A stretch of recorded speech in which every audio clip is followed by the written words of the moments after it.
Evangelho de João, capítulo 1, capítulo 13, versículos de 1 a 17.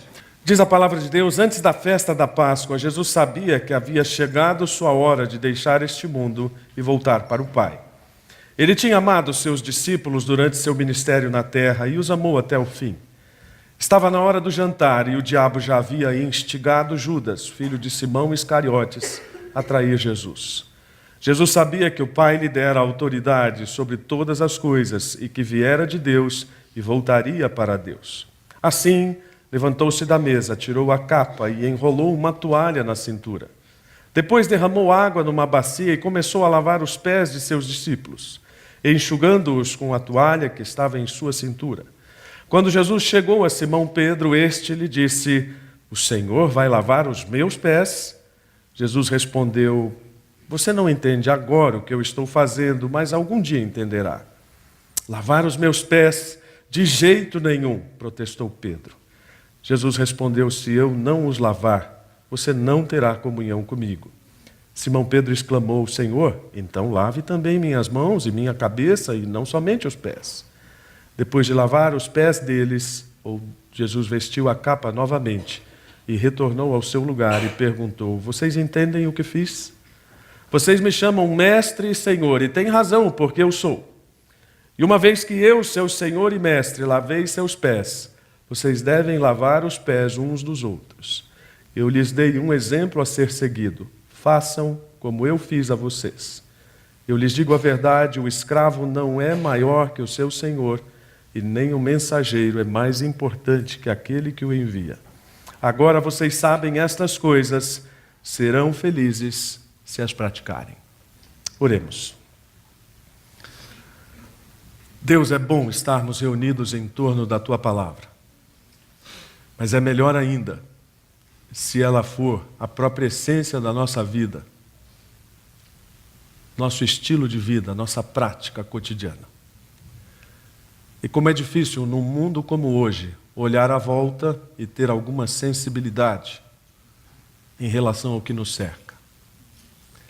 Por isso, ajuda-nos a olharmos para a pessoa do Teu Filho, percebendo qual foi o nível da sua humilhação, para que nessa humilhação tenhamos a dignidade necessária para sermos indignos diante do mundo e fazermos aquilo que o mundo não considera adequado, não considera superior, mas que é aquilo que é coerente com o reino, que é coerente com aquilo que o Senhor veio ensinar e demonstrar na cruz. Fala aos nossos corações nesta manhã, transforma nossos pensamentos, muda a nossa visão de tudo, ó Deus, por causa desta palavra, em nome de Jesus. Amém. Podem assentar-se. Apareceu aqui enquanto eu orava? Rapaz, um milagre. Há poucos dias atrás eu enviei uma mensagem para as pessoas que eu tenho contato no WhatsApp. E algumas pessoas me perguntam: "Pastor, eu não estou recebendo as suas mensagens." Então me passa o seu número. Mas não basta passar o seu número, você precisa me ter na sua lista de contatos. E depois a gente pode conversar sobre isso. E então, naquele dia, eu perguntei simplesmente algo que eu possa fazer para ajudar você hoje. Recebi as mais variadas respostas. Eu nem imaginava naquele dia que isso se tornaria quase um case para este sermão.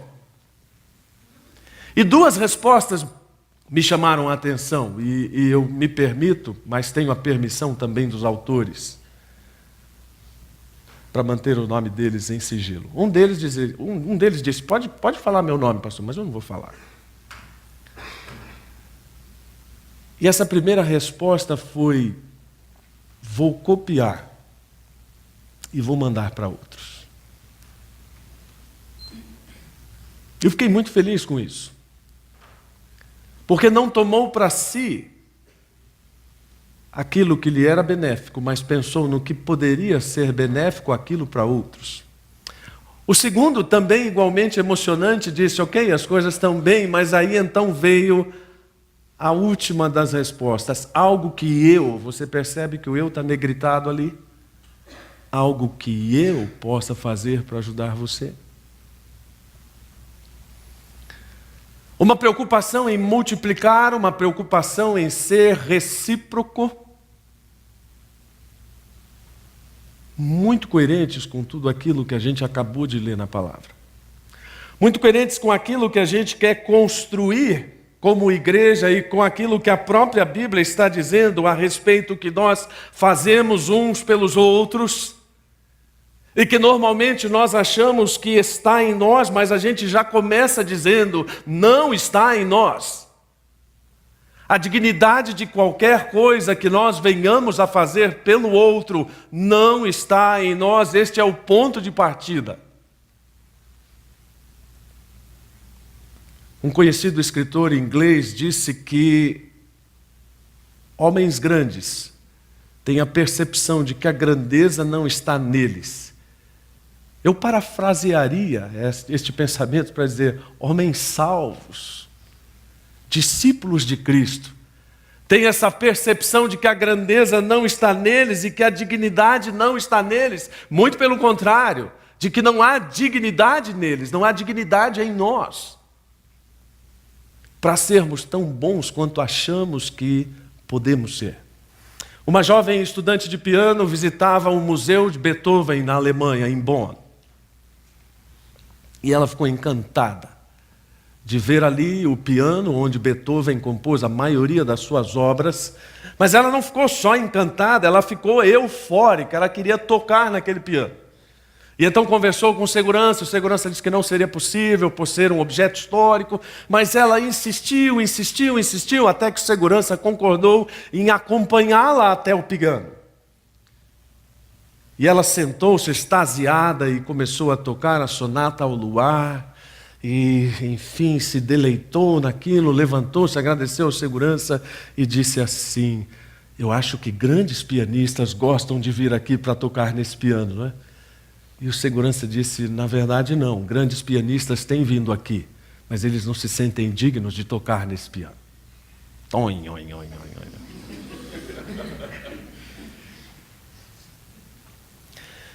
Essa é a diferença em relação à compreensão do Evangelho e tudo aquilo que Jesus Cristo veio fazer, mas também nos ajuda a entender por que há uma insensibilidade tão grande no nosso tempo. E aquelas coisas, filósofos, existencialistas, individualismos, eu não vou me deter sobre isso. Nós podemos nos voltar para a Bíblia e entender que desde que o homem pecou, ele passou a olhar para si mesmo de uma forma diferente. Como centro de todas as atenções e deplorando simplesmente aquilo que está à volta, buscando ser amado, buscando ser adorado. Sabe qual é o grande problema da espiritualidade de hoje, em termos bem simples? É que ela não busca a adoração de Deus, mas ela busca a própria adoração. É muito comum quando os nossos cultos terminam, né? As pessoas dizerem, olha, gostei do culto hoje, ou não gostei do culto. E então um culto terminou e uma pessoa diz para outra assim, puxa, não gostei do culto. Ainda bem que pegou um cara rápido na resposta que disse, que bom, porque não foi para você. Que bom, porque tudo aquilo que nós estamos fazendo aqui não é para nós, não é para a nossa própria glorificação, mas é para a glorificação de Cristo. E é claro que isso não brota naturalmente na igreja. Porque se brotasse, os autores bíblicos e, óbvio, os neotestamentários, as cartas de Paulo, de Pedro, não insistiriam tanto, especialmente com os líderes, sobre a necessidade da mutualidade, da reciprocidade e de tudo aquilo que alimenta na igreja o espírito de corpo. Se fosse automático, esses autores diriam, olha, está tudo bem, vocês aceitaram em Cristo, agora é só esperar, porque esse amor todo vai brotar. Vocês vão estar se abraçando, se beijando, isso acontece naturalmente. Não é o nosso natural. Na nossa reunião de oração que eu mencionei, né, a Elaine orou assim, exatamente assim. Não é o nosso natural. Porque nós estamos marcados por essa insensibilidade. Por isso que a Bíblia é explícita sobre aquilo que Deus está fazendo no nosso tempo. Deus está motivando a igreja a servir. Deus está mostrando à igreja o exemplo de Cristo e dizendo, olha, com base nisso que Ele fez, vocês poderão reproduzir o modelo. E como vocês vão receber uma capacidade especial do Espírito Santo, vocês vão fazer coisas extraordinárias. Mas olha, atenção, a grandeza não está em vocês. Porque essa grandeza não é compatível com a grandeza do reino. A superioridade humana não está em vocês. E nós só vamos entender isso quando nós entendermos o que é humildade, perdão e graça. Ou seja, quando nós entendermos o que é o Evangelho. E talvez você fique nervoso toda vez que alguém diga, ou toda vez que um pastor diz, mas o que é o Evangelho? Eu já sei o que é o Evangelho. Eu não quero dizer se sabe ou não sabe, não quero brigar com você. Mas me permita pelo menos fazer uma perguntinha. Será que sabe? Será que sabe? Porque vale a pena lembrar que, como diz Tim Keller, o Evangelho não diz respeito ao que fazemos, mas o que foi feito por nós. E nós vivemos cantando nossas realizações. Tim Keller também diz que o Evangelho resulta em um modo de viver completamente novo. Algo que faz diferença não apenas para nós, mas na vida da sociedade especialmente. E ele complementa este pensamento dizendo: a graça e as boas obras dela resultantes precisam ser tanto distinguidas quanto associadas. Isso significa, em outras palavras, dizer que nós não fazemos boas obras para alcançar a salvação. Nós fazemos boas obras porque nós já alcançamos a salvação. A relação de causa e efeito é diferente. Significa que nós estamos servindo e fazendo o que fazemos porque nós já sabemos o que é o Evangelho. E que não foi por causa de nenhuma realização nossa que nós o alcançamos, mas por causa da realização de Cristo. Isso deveria transformar nossa visão de mundo. Veja bem, por que deveria? Porque na prática isso não aconteceu muitas vezes. Ou isso não acontece. Um dos maiores missiólogos do nosso tempo, um cara que, segundo alguns teólogos dizem, todo mundo para ouvir, ele diz o seguinte, que subjacente às crenças professadas a um nível mais profundo da cultura, que molda as categorias e a lógica com as quais as pessoas pensam e compreendem a realidade. A conversão ao cristianismo precisa envolver 3 níveis: comportamento, crenças e a cosmovisão. E quando eu parei e me debrucei sobre isso, pensando no que ia falar hoje, eu fiz que nem mineiro e falei, uia, não é que é verdade? O Jovaldo está aí hoje, né? Mineiro fala uia, né? Felipe contou um negócio engraçado, diz que o mineiro, na estação de trem, fala assim, mulher, pega os trens que a coisa está vindo. Pega os trem que a coisa está vindo.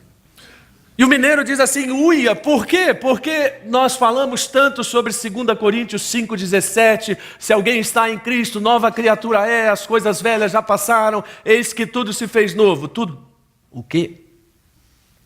As pessoas, a minha vida, o meu relacionamento com a esposa. Ninguém fala da visão de mundo. Ninguém fala da compreensão macro das coisas, da compreensão de como as coisas estão caminhando e avançando em direção àquilo que o próprio Evangelho propõe. Então é preciso entender, sim, como é que o Evangelho tem mudado nossa visão de mundo. Se não, nós vamos olhar para o Brasil especialmente e vamos achar que é tudo essa desordem que está aí. Nós vamos achar que as coisas estão indo de mal a pior e nós não teremos qualquer possibilidade de participação nisso. É melhor então desistirmos de tudo, porque afinal de contas o Evangelho não está fazendo efeito. É isso que eu vejo que muitos crentes na prática estão dizendo. O Evangelho não está resolvendo. Olha aí, pastor, o mundo está indo de mal a pior.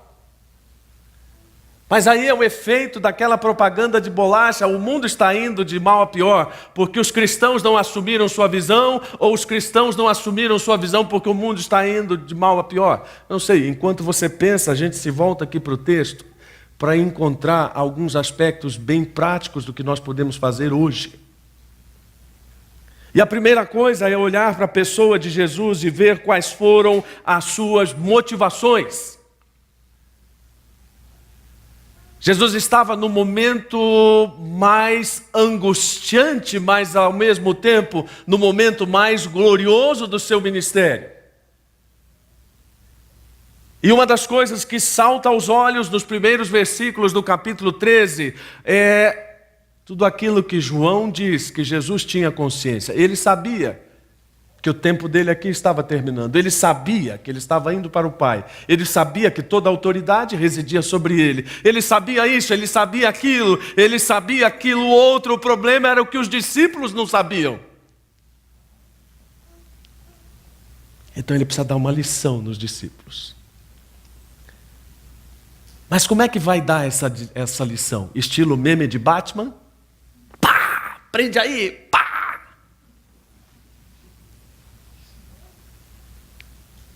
Estilo, professor acadêmico daqueles que só dão notas absurdas e que gostam de dizer que não fornecem atestados de divindade. Eu tive um professor assim. Não forneço atestados de divindade. Pô, nem eu pedi. A questão é como dar uma lição em gente como eu e você. E não adianta você dizer que não veio aqui para ser ofendido. Não estou ofendendo você. Os discípulos eram gente como eu e você. Gente que se acha bacana, gente que se acha de bem, gente que se acha fazendo as coisas certas, gente que se acha seguidor de Jesus. Gente que se acha com alguns merecimentos, então Jesus está pensando nesse público para dizer, eu preciso dar uma lição nessas pessoas que estão cheias de mundanismo. Esse é o retrato da igreja. Por que eu digo isso? Porque as pessoas estão fazendo esta ou aquela coisa? Não, porque as pessoas estão competindo dentro da igreja. Essa é uma das evidências de mundanismo na igreja, quando as pessoas desconhecem os verdadeiros propósitos de ser corpo. Os verdadeiros propósitos que Jesus tanto quis ensinar em tantos momentos e que um outro teólogo diz que foram todos baseados na humildade. Diz a humildade é o único solo na qual a graça se origina. Então imaginem Jesus pensando em tudo isso e como ele poderia fazer aquilo que fez. E faz da maneira mais impactante. Como é que nós sabemos isso? Tudo leva a crer que João ficou tão impressionado com aquilo, que ele narra em detalhes o que aconteceu. Pegou uma bacia, colocou água. Se não houvesse esse impacto para João, ele simplesmente teria dito, pegou lá uma bacia, uma água, lavou o pé do pessoal e acabou. Não, ele narra em detalhes porque aquilo era tão inusitado, tão inesperado. Todo mundo chegou para aquela ceia e se acomodou no lugar onde comeria. Ninguém percebeu que não havia nenhum servo para lavar os pés, uma prática comum no Oriente. Mas ninguém faria aquilo, porque afinal de contas aquilo era coisa de escravos. E o inusitado está aí, Jesus tira o manto e coloca uma toalha e se prepara para aquilo e começa a fazer uma coisa que em nós hoje causaria o que nós chamamos de vergonha alheia. Talvez um discípulo tenha cochichado para o outro dizendo, não acredito que ele está fazendo isso. Mas ele estava. E ele estava fazendo aquilo porque as motivações dele estavam muito acima da simplicidade ou da indignidade do gesto. E claro que aquilo que salta aos olhos também está mencionado por João, porque ele diz, ele os amou o tempo inteiro, ele fez aquilo por amor, ele queria certamente demonstrar o amor, ele queria mostrar qual era o nível da humilhação a qual ele seria submetido. Olha, eu não sou grande filósofo do amor, mas eu penso que ninguém pode dizer que ama verdadeiramente se não estiver disposto a, em algum momento, se humilhar em nome desse amor. Amor que nunca se abaixa, amor que nunca se sacrifica, amor que nunca caminha algo além, não é amor. É aquilo que os discípulos esperavam que acontecesse. Quando nós dizemos que João 3,16 é o resumo do Evangelho, porque Deus amou o mundo de tal maneira, aquela coisa que todos nós que crescemos em igreja decoramos nas classinhas da EBD. Não temos a dimensão de quanta humilhação é preciso passar em certas situações. Tenho vivido muitas coisas em aconselhamento bíblico de casais, eu e minha esposa. Infelizmente, a maioria dos casais não quer se dobrar. Mas há uma história na minha caminhada pastoral que até hoje me impressiona, de um rapaz que foi traído, abandonado pela esposa. E então, no aconselhamento bíblico, ele ouviu aquilo que a Bíblia tem a dizer a respeito disso, a respeito de perdão e tantas outras coisas. E ele foi capaz de humilhar-se de uma forma que eu, como pastor, nunca vi. Uma história bonita. Uma história de amor prático. De alguém que realmente não tem limites para demonstrar o que é a essência do coração.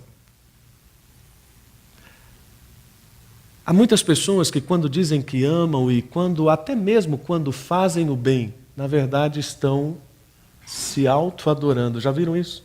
É aquele sujeito que faz o bem não porque queira fazer, mas para que o bem seja visto e as pessoas digam como ele é bom. Então o bem é feito, mas a essência do bem não é alcançada. Porque a motivação para o bem é má.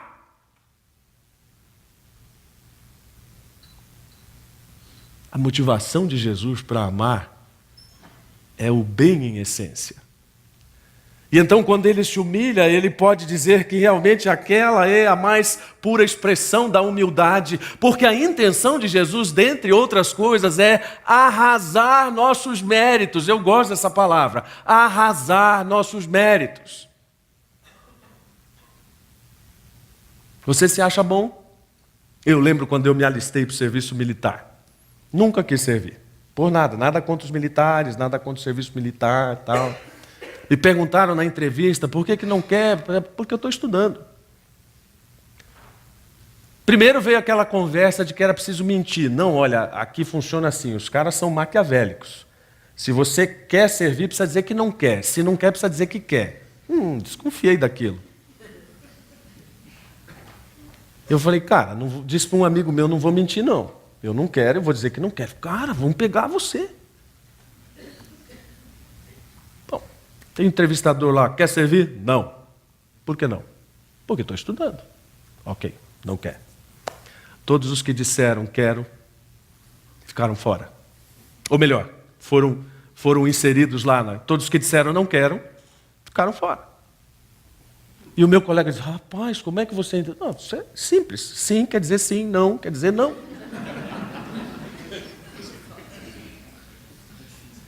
E outra coisa, qual é o glamour de vestir uma farda? De novo, todo respeito a qualquer militar. Eu não tinha aquele propósito de vida, mas muitas pessoas tinham. Se é que se pode almejar alguma grandeza naquilo, alguns colegas meus com 17, 18 anos almejavam. Então, quando todas aquelas pessoas estavam reunidas lá no pátio do quartel, um oficial chega diante deles e diz aqui, alguém tem carta de motorista? E logo alguns 3 exibidos levantaram a mão, sempre, aqueles carrinhos de mão, por favor, ali, podem pegar.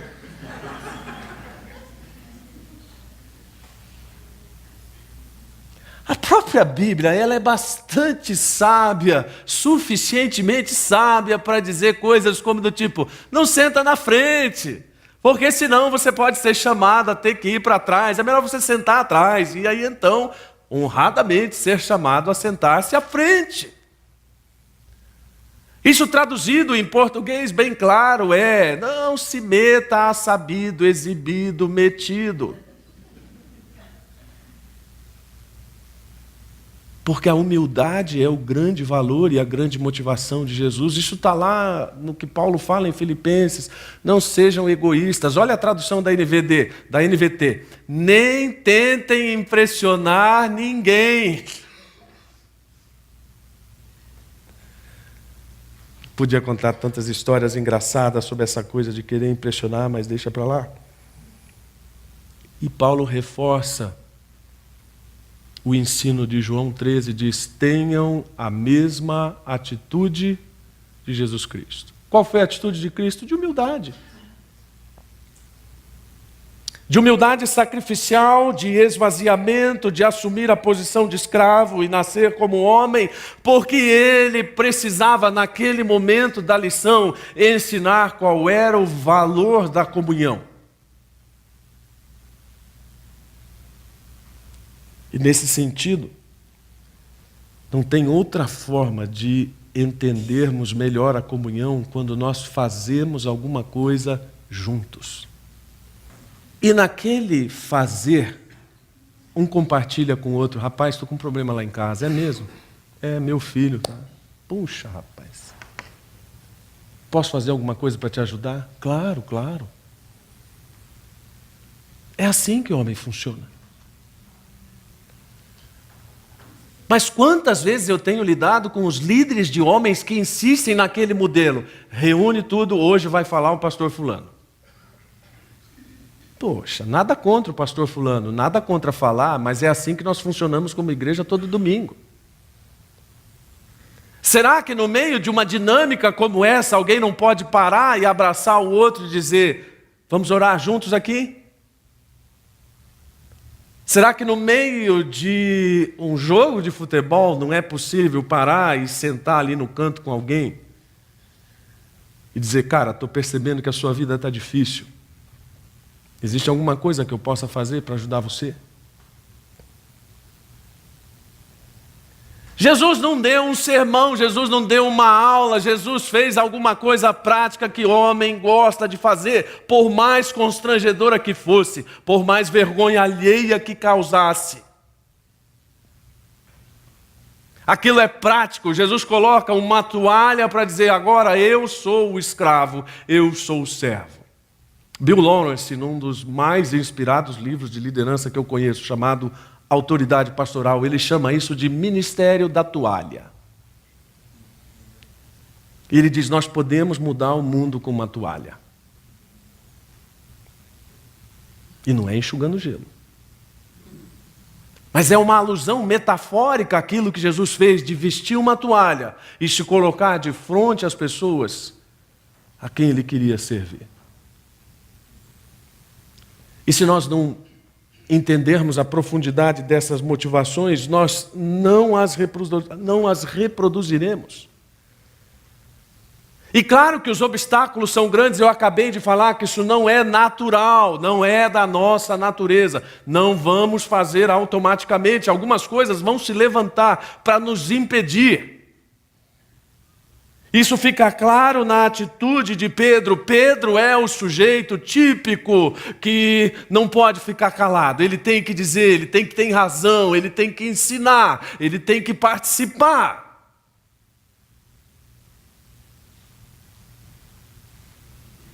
Muito interessante que na língua original há um jogo entre a palavra tu, meu, no diálogo com Jesus. Meu, teu, onde fica bem evidente o contraste e a tensão entre aquilo que Jesus está apresentando como aquilo que é meu e eu estou disponibilizando para você.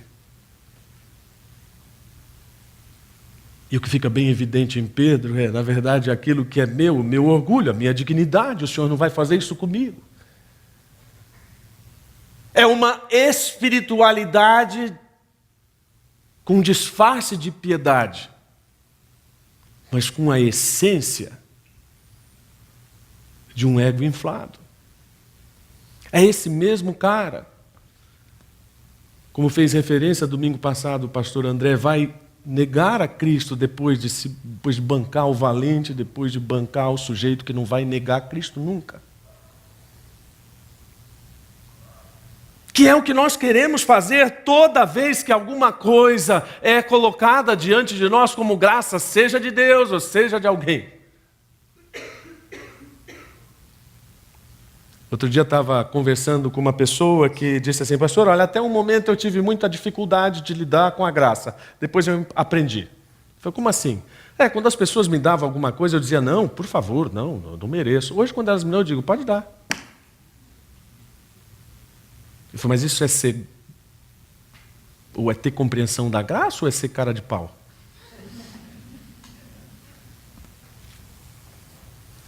Na verdade, o grande impedimento a servirmos como Jesus serviu é não entendermos o que Ele está fazendo. Essa falta de compreensão do que Deus está fazendo, ela fica muito clara ali entre os discípulos e entre nós também. Nós não entendemos como é que Deus está trabalhando para salvar a humanidade que não merece. E mais, não entendemos como é que eu e você somos inseridos nesse processo. Nós nem mesmo achamos que isso é devido.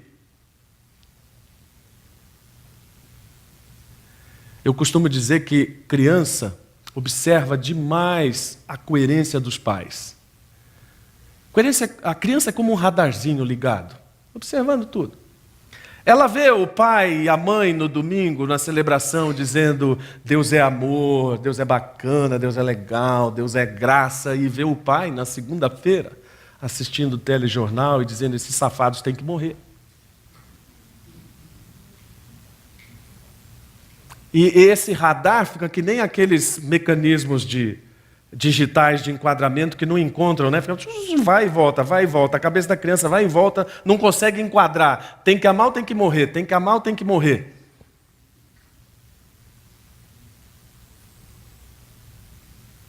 Não encontra coerência. Tem que amar.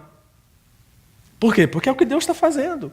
E mais, está dizendo que entre nós vai ser diferente. Lá em Mateus, de uma outra forma, Jesus disse, entre vocês, porém, será diferente. Diferente do quê? As ambições são diferentes. Essa parte não está projetada, mas ela diz, quem quiser ser o líder entre vocês, que seja servo. E quem quiser ser o primeiro entre vocês, que se torne escravo. Pois nem mesmo o Filho do Homem veio para ser servido, mas para servir e dar a sua vida em resgate por muitos. Aí, claro, a gente olha o negócio deles e fala, não, mas não pode ser tão radical. Toda vez que a gente diz isso em relação à palavra de Deus, na verdade o que a gente está fazendo é relativizar aquilo que a gente acha que é duro demais. E então a gente quer se voltar contra isso, assim como Pedro se voltou, porque a gente considera inaceitável, inadequado. O critério de Pedro é, isso é inadequado socialmente. Ok, vamos parar aqui e pensar, o que você faria em nome de Cristo, que fosse inadequado socialmente. Eles falam, eu já abracei um mendigo em nome de Cristo. Poxa, que bacana. Fiquei cheirando mal, mas voltei feliz para casa. Uau, que bacana. Eu já parei para falar com um sujeito drogado na rua. Puxa, que bacana. Que mais?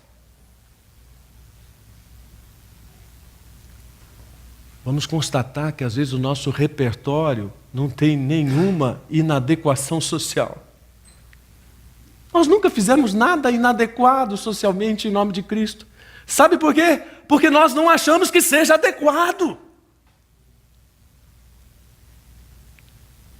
E então quando alguém faz, quando o pastor faz, ou quando alguém toma qualquer dessas atitudes, nós dizemos, vou procurar uma igreja onde as pessoas sejam mais decentes.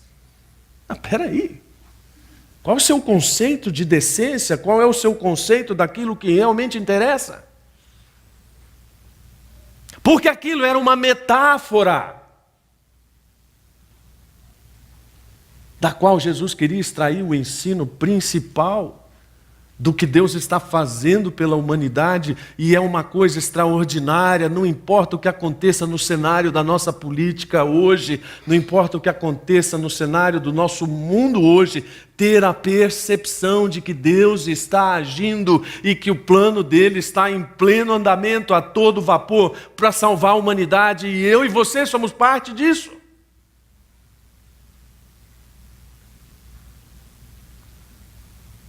Senão nós vamos sempre ficar. O Russell Shedd, no seu livro Adoração Bíblica, ele fala de uma pessoa que subiu num dos montes mais altos dos Estados Unidos, se não me engano, o Monte Lookout. E daquele monte é possível avistar uma distância impressionante de lugares. Dizem que é uma das vistas mais belas dos Estados Unidos. E então algumas pessoas estavam lá apreciando a paisagem e um olhou para o outro e viu assim, você viu que coisa linda, né? Ele disse, o quê? A vista. Você não viu a vista? Falei, rapaz, sabe que não? Como assim? Não, você não olhou para essa... Não, foi a primeira vez que eu vi um urubu passar voando assim na minha frente. Percebe a diferença? De subir num dos lugares mais belos do mundo para apreciar as mais belas paisagens e só enxergar um urubu. Percebe a diferença de estar reunido aqui hoje com pessoas que resolveram seguir a Jesus, que estão de posse das verdades mais profundas e belas, que podem transformar a humanidade, e não enxergar nada.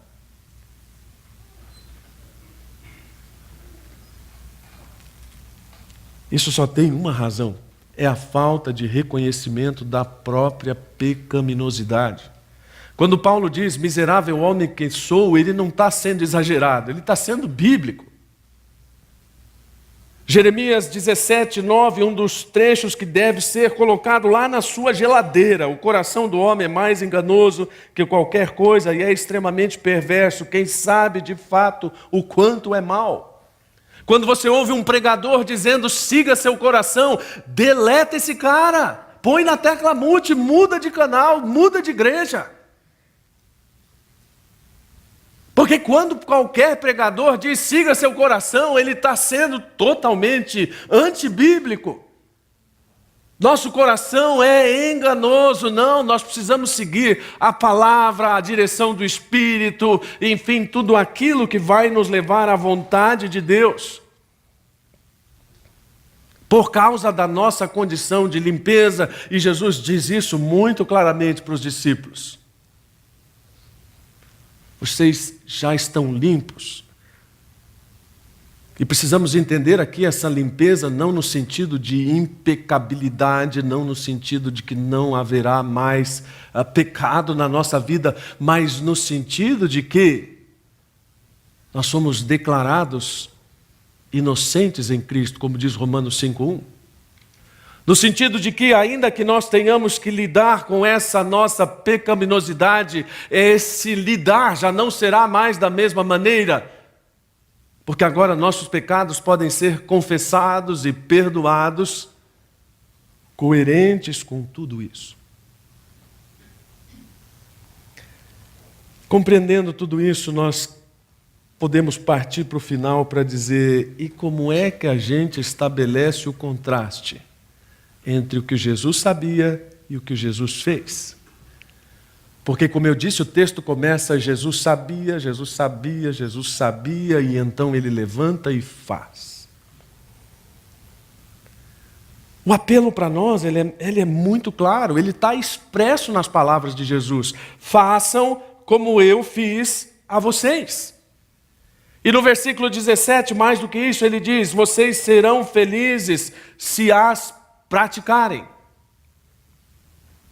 Essa coisa de evangelho prático não é novidade, isso é bíblico. É o próprio Jesus que está fazendo isso.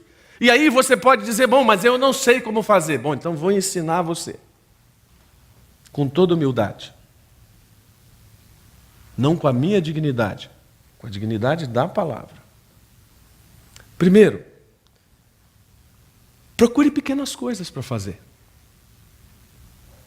Nós vivemos num mundo que estimula tanto as grandes realizações que ninguém quer fazer as coisas pequenas.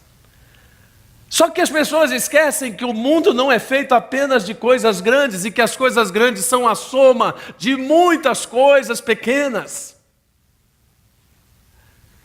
Conta-se que um pregador muito conhecido disse assim: olha, eu preparei um grande sermão sobre humildade. É mesmo? Ainda não pregou? Não, estou esperando um grande público para que seja pregado.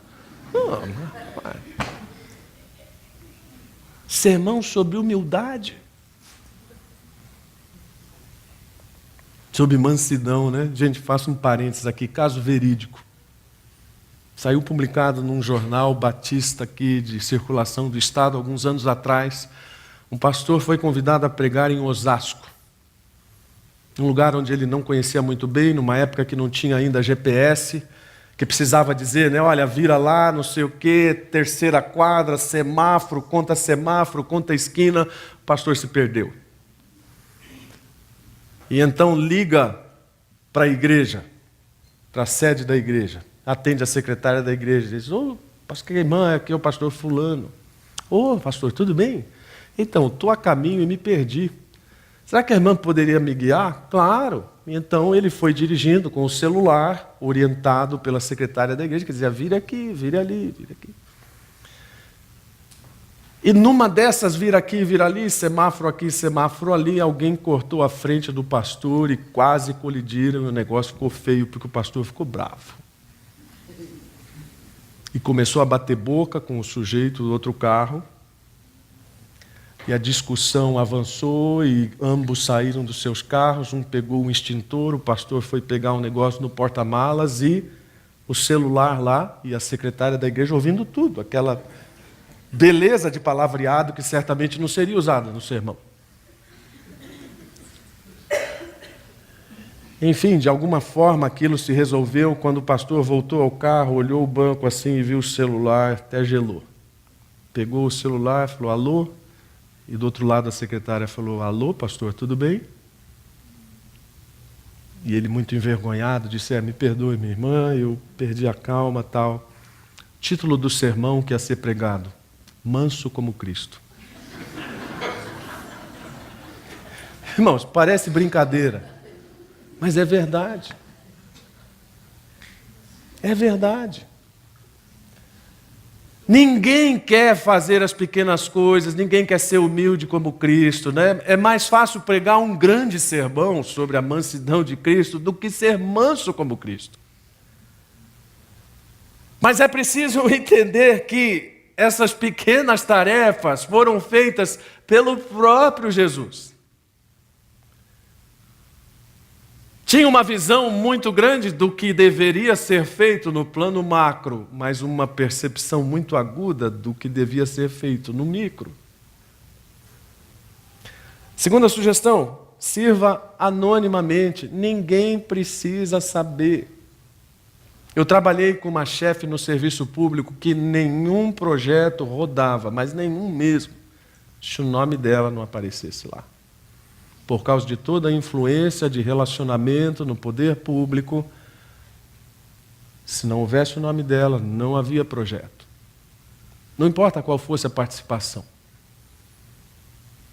Lamentavelmente, esse é um problema, às vezes, enfrentado na igreja, das pessoas que querem que o seu nome, que o seu currículo preceda as suas realizações. E quando Jesus está dizendo, isso não precisa de glória humana. Terceira sugestão, dignifique pessoas. Tão difícil isso hoje, não é? Quando minha filha chegou a São Paulo para fazer a residência e buscando uma igreja, esteve numa grande igreja aqui de São Paulo, e teve a petulância, todo mundo sabe como ela é tímida, a petulância de perguntar para uma pessoa na igreja onde era a classe da IBD. Recebeu uma resposta atravessada que quase pediu desculpas por estar ali. É tão simples dignificar pessoas, claro, desde que o nosso foco esteja correto, esteja ajustado para isso, para proteger a reputação dos outros. Sabe, você dignifica pessoas quando você protege a reputação de outros. É muito comum, e eu já compartilhei com algumas pessoas aqui, quando alguém vem me dizer, você sabe o que aconteceu? Eu falo, não sei, não quero saber. Mas não tenho raiva de quem sabe. Não, mas eu vou lhe contar. Não quero saber. Conhecimento gera responsabilidade. Então, mas sabe o que ele fez lá? Não, não sei. Continuo não querendo saber. Então, mas ele teve um problema lá na igreja. Então, paciência. A não ser, é óbvio, que se afete a igreja, ou que afete o meu ministério, que haja alguma implicação. Do contrário, não quero saber. Prefiro agir como Paulo diz lá a Tito, não difame a ninguém, não seja altercador, não seja alguém que esteja sempre em busca desse tipo de conflito, mas alguém que pratique a cortesia. Dignificar pessoas faz parte de reconhecer o valor das outras, tão difícil hoje em dia, em que todo mundo quer ter mais valor, você dizer, não, mas vamos encontrar algum valor naquilo que tem sido feito. Por exemplo, aqui, de novo, uma forma bem prática, né? A maior parte de vocês vem aqui e talvez se sinta privilegiada, abençoada de alguma forma, assim espero que seja. Não tem ideia do trabalho que dá para montar tudo isso aqui e desmontar. E das pessoas que começam trabalhando aqui logo às 9 horas da manhã, para que tudo isso esteja em ordem às 11, e depois elas vão ficar um pouco mais, para que a gente vá para casa rapidamente almoçar. Essas pessoas precisam ser dignificadas. Não custa nada passar depois de um culto, bater no ombro de uma delas e dizer, obrigado, porque você abençoou minha vida hoje, enrolando um cabo de microfone. E essa pessoa vai para casa feliz da vida. Preste atenção nas pessoas, inclusive para ouvi-las. Há pessoas que são tão egocêntricas, que elas só falam de si. Você já viu? Eu costumo brincar que algumas pessoas dizem assim, elas falam delas, e aí elas dizem, vamos falar um pouquinho de você. O que você acha do carro que eu comprei? Essa é a dinâmica das pessoas. Falam delas, e até quando vão falar para outros e de outros, e a oportunidade de outros, é sobre elas. Por fim, exerça a hospitalidade e supra necessidades. Será que há alguém à sua volta precisando de uma necessidade, aliás, tendo uma necessidade que precisa ser suprida? Não é só dinheiro, viu, gente? Necessidade de atenção, necessidade de afeto. Um dia a gente vai falar sobre afeto. Afeto é um negócio que ajuda a construir a igreja, viu? Abraço, palavras de apreço, todas essas coisas são importantes. Não, aqui a gente é só do negócio, aqui no Evangelho tem essas graças não. Que graça? Jesus era afetuoso, afetivo. Paulo era afetuoso e afetivo. Isso está nos evangelhos numa época que falar sobre isso era absolutamente, olha lá de novo, inadequado socialmente. Sabemos realmente o que significa servir? A pergunta de Jesus para os discípulos foi, vocês compreenderam o que eu vos fiz? Pergunta para nós hoje. Você compreendeu o que Jesus fez? Você compreende o que Jesus está fazendo? Você compreende o que a igreja pode fazer se você se dispuser a servir alguém? Momento família. Maridos, você compreende o que Jesus, ou vocês compreendem o que Jesus fez? Aquelas coisas básicas, compreender que um copo de água não voa até sua mão, que o papel higiênico não brota no suporte, que a comida não nasce na geladeira e outras coisas que ajudam a entender um pouco dessa dinâmica participativa do lar. E eu sempre digo que começar a servir pode ser uma experiência familiar muito interessante. Comece servindo seus filhos. Comece servindo o cônjuge. E você depois me conta o que de bacana acontece por causa disso. Em última análise, nossa escolha é entre servir e nosso interesse próprio. Esse é um pensamento muito interessante. E eu quero terminar mostrando uma coisa que o Bill Lawrence mostra no seu livro. A diferença entre o serviço farisaico, ou seja, aquele que é feito fora das motivações adequadas, e o serviço verdadeiro, aquele que é feito em nome de Jesus. O primeiro é prestado pelo esforço humano, mas o serviço verdadeiro é resultante de um relacionamento íntimo com Deus. Isso porque nós servimos a Deus. O serviço farisaico valoriza a aparência. O serviço em nome de Cristo não está preocupado com a aparência. Não distingue entre serviço pequeno ou grande. A importância vem de Deus. O serviço farisaico busca recompensas exteriores, espera o aplauso dos homens. O serviço feito no nome de Cristo descansa contente no anonimato. Não teme as luzes, mas não as busca. O serviço farisaico preocupa-se muito com os resultados, a frustração quando não são alcançados. O serviço feito em nome de Cristo deleita-se apenas em servir. Serve tanto aos amigos como aos inimigos. O serviço farisaico serve por interesse, aos mais nobres por vantagens, aos humildes por imagem. O serviço verdadeiro não discrimina em seu ministério, é servo de todos. O serviço com motivações falsas é temporário, funciona apenas quando se executa este ou aquele serviço. O serviço em nome de Cristo é um estilo de vida, é espontâneo. Por fim, o serviço farisaico não apela à coletividade, pois se concentra apenas na glorificação do indivíduo. O serviço verdadeiro edifica a comunidade, promove a comunhão. Baixe sua cabeça, vamos orar. Senhor, é sempre constrangedor olhar para Cristo, especialmente quando Ele nos faz passar por vergonhas alheias como essa que o texto descreve. E claro que a nossa tendência é agir como Pedro e colocar em contraposição com aquilo que Cristo nos propõe, algum tipo de mérito nosso, algum tipo de piedade, algum tipo de coisa que nós achamos que pode ser ou que pode ter valor diante do Senhor. E que nesta manhã nossa mente tenha sido aclarada pela Tua Palavra e pelo Teu Espírito, para dizer que conosco será diferente.